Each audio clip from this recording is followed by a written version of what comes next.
박보미 TV. 박보미 TV.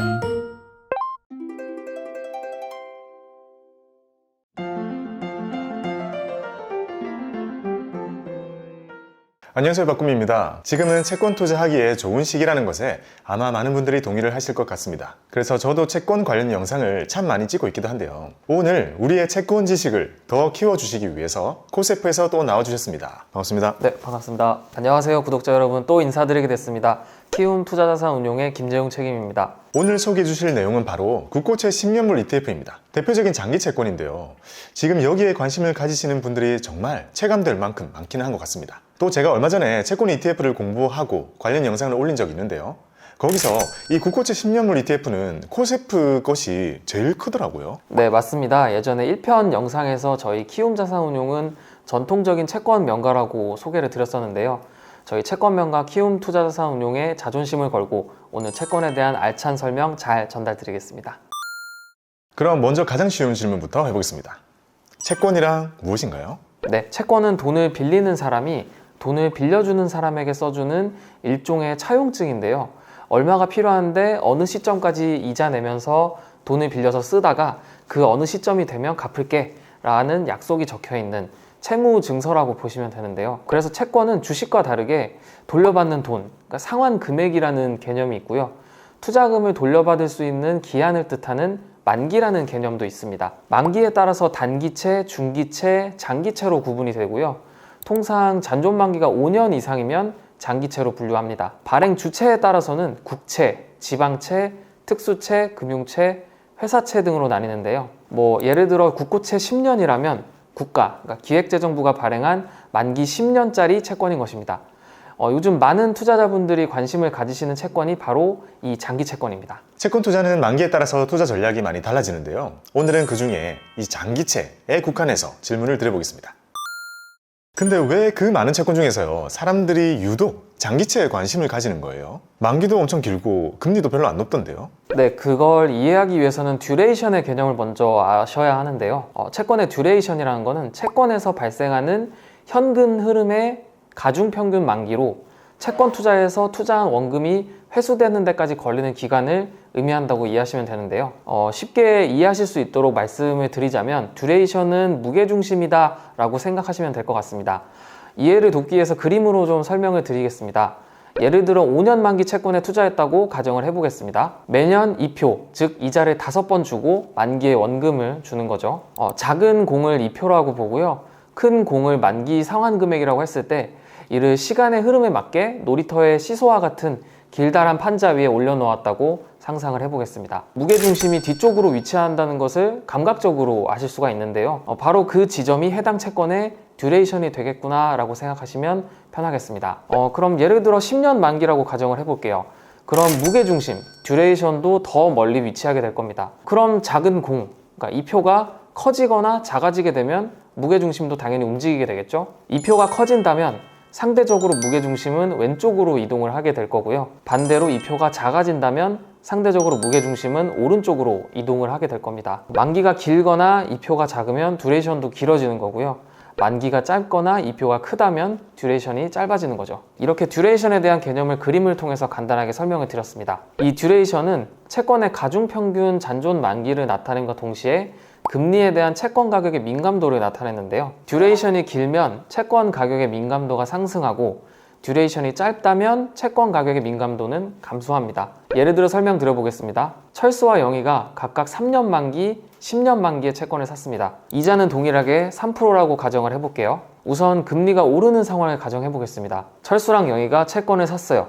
근데 한 달 뒤부터 기준금리가 오르기 시작합니다. 새로 발행되는 3년 만기 채권과 10년 만기 채권도 오른 기준금리 폭만큼 2표를 높여서 발행을 하고 이제는 4%씩 준대요. 이런 경우에 3%짜리 채권을 들고 있는 철수, 영희 둘 다 손해일 텐데 철수는 3년이면 끝나는데 영희는 10년 동안 낮은 금리를 받아야 되니까 철수보다는 상대적으로 더 손해예요. 반대로 금리가 떨어지는 상황은 어떨까요? 기준금리가 내려가서 새로 발행되는 3년 만기 채권이랑 10년 만기 채권이 기존보다 낮은 2표에 발행이 되기 시작합니다. 이제는 2%밖에 안 준대요. 그러면 철수랑 영희 둘 다 3%씩 주는 채권을 들고 있으니까 둘 다 모두 이득일 테지만 철수는 3년밖에 못 받는데 영희는 10년이나 받으니까 상대적으로 또 철수보다 이득이에요. 이렇게 만기가 긴 채권을 매수한 영희 입장에서는 철수랑 비교했을 때 상대적으로 손해랑 이득의 변화가 더 커지는 것을 이해하실 수가 있습니다. 이러한 손해랑 이득은 채권 가격에 반영이 되기 때문에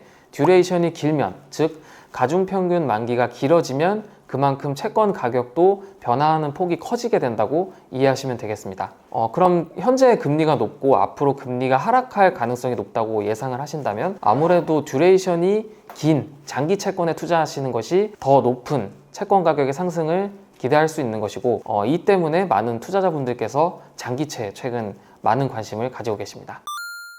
더 기대 수익률이 높은 만큼 더 많은 사람들이 관심을 가지는 거였습니다. 근데 금리가 하락하면 장기채의 가격이 가장 많이 오를 것이다 라는 말을 우리가 이해하기 위해서는요, 먼저 금리가 떨어지면, 금리가 내려가면 채권 가격이 왜 오르는지를 먼저 알아야 될 것 같은데요. 요거 설명 부탁드립니다. 네, 아마 많은 분들이 금리랑 채권 가격이 반대로 움직인다는 것 때문에 채권 투자가 어렵게 생각되시는 경우가 많으실 텐데요. 이해를 돕기 위해 예를 한번 또 들어보겠습니다. 아까 철수랑 영희가 채권을 산 경우를 예를 들었었는데 좀 더 이해하시기 편하게 예금 상품으로 이야기를 해볼게요. 예컨대 제가 어제 금리 5%짜리 1년 정기 예금을 들었다고 해보겠습니다. 그런데 오늘 눈 떠보니까 금리가 올라서 금리 10%짜리 1년 정기예금이 새로 나와 있는 상황이 된 거예요.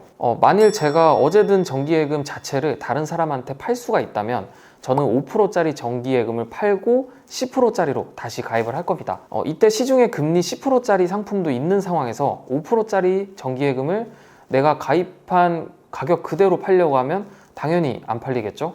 더 싸게 팔아야 팔릴 겁니다. 그렇다면 5%짜리 정기예금의 가치, 가격은 낮아지는 게 당연하게 됩니다. 그리고 반대로 오늘 금리가 어제보다 떨어졌다면 금리가 조금 더 높았던 어제 가입한 정기예금의 가치가 더 높을 테니까 어제 가입한 정기예금의 가격은 더 오르게 되겠죠. 이와 같은 이치로 금리랑 채권이 반대로 움직인다고 할 수 있습니다. 채권을 이자 수익 목적에서 투자하시는 분들께는 가격 변동성이 낮으면서 정해진 이자 지급을 보장받을 수 있는 단기채가 적절할 수 있고요. 채권 가격 상승에 따른 자본 차익 목적에서 투자하시는 분들께는 가격 변동성이 비교적 높은 장기채가 적절한 투자 대상이 될 수 있습니다.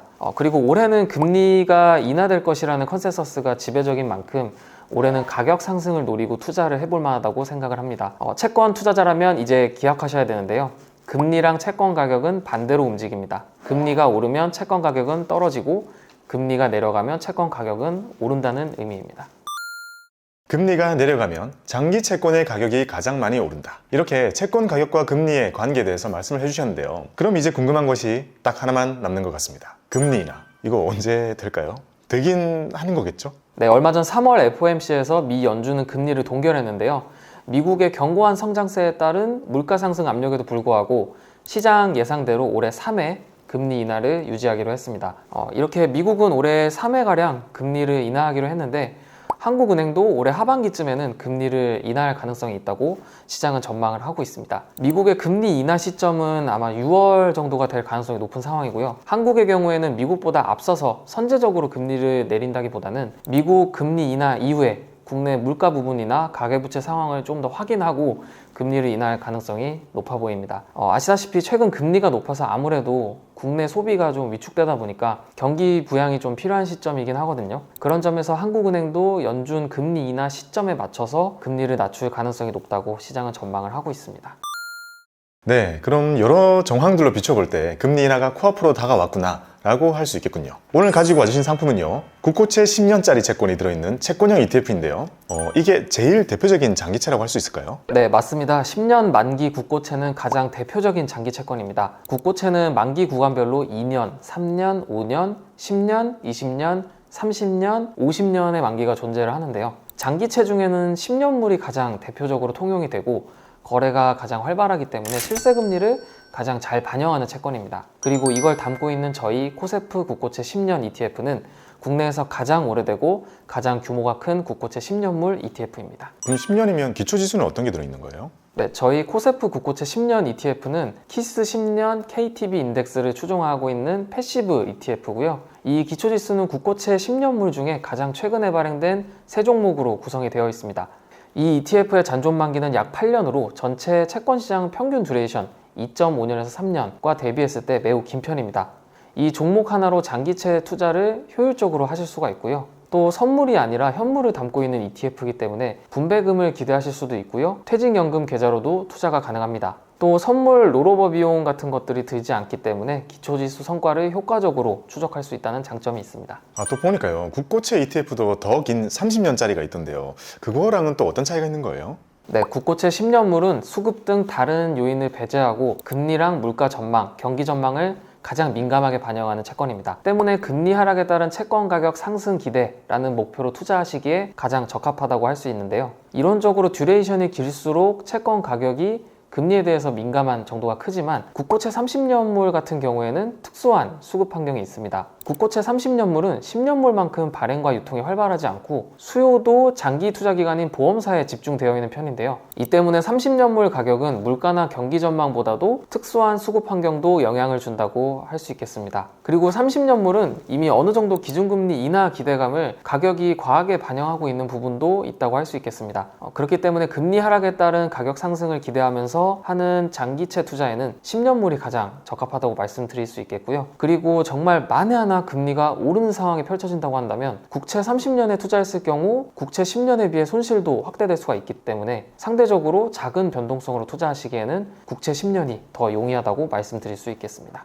시점을 잘 알 수가 없다면요. 이걸 연금 계좌에서 사는 것도 좋은 방법이 되겠네요. 네, 맞습니다. 선물이 아닌 현물 ETF이기 때문에 연금저축이랑 IRP 계좌에서 모두 매수가 가능하시고요. 보수는 얼마예요? 네, 총 보수는 연 0.05%로 장기 투자하시기에 좋은 저비용 구조입니다.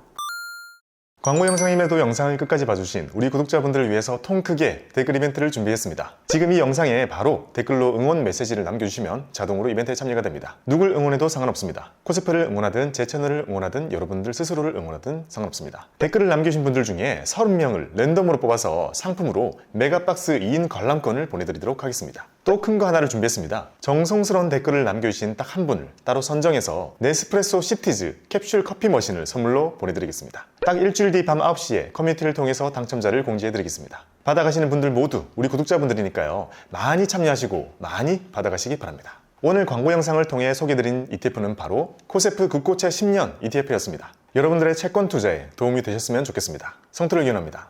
감사합니다. 박보미 TV 박보미 TV